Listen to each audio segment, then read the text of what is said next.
युएसने मुंबईच्या डायमंड इन्व्हेस्टर्सला एक मोठा चुना लावला, पण तुम्हाला माहिती आहे ना ऑलरेडी डायमंडने पण त्याच्या इन्व्हेस्टर्सला मोठा चुनाच लावलेला. तुम्ही म्हणाल अरे मी असं का बोलतोय.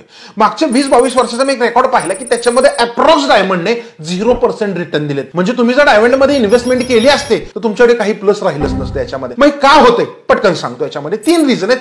पहिली गोष्ट, डायमंड आहे ना की तो ऍज पर इन्फ्लेशनच्या अगेन्स्ट हेच करता येत नाही गोल्ड सारखा, त्यामुळे ह्याच्यामध्ये मोठ्या प्रमाणात इन्व्हेस्टमेंट होत नाही. दुसरी महत्वाची गोष्ट असते याच्यामध्ये की डायमंडला रिसेल करता येत नाही. उद्या तुम्ही जर समजा गोल्ड घेतलं आणि इमर्जन्सी पटकन विकू शकतो किंवा याच्यावर लोन पण घेऊ शकतो किंवा ह्याला मोडून नवीन गोल्ड पण घडवता येतं, तसं डायमंड मध्ये करता येत नाही. आणि 3 नंबरची सगळ्यात महत्वाची गोष्ट, नॅचरल डायमंड आतापर्यंत जगामध्ये ट्रेंडिंग होते, पण आता ते लॅब ग्रोन डायमंडची फॅशन आली. लॅबमध्ये हुबेहूब तसं बनवतायत. मग कोण एवढं महागाचं घेणार आहे याच्यामध्ये. आणि ह्या 3 गोष्टींमुळे डायमंडची व्हॅल्यू कमी होताना दिसते, वाढत नाही प्राइस. त्यामुळे तुम्ही इन्व्हेस्ट करायचा विचार करताय तर थोडा विचार करूनच करा.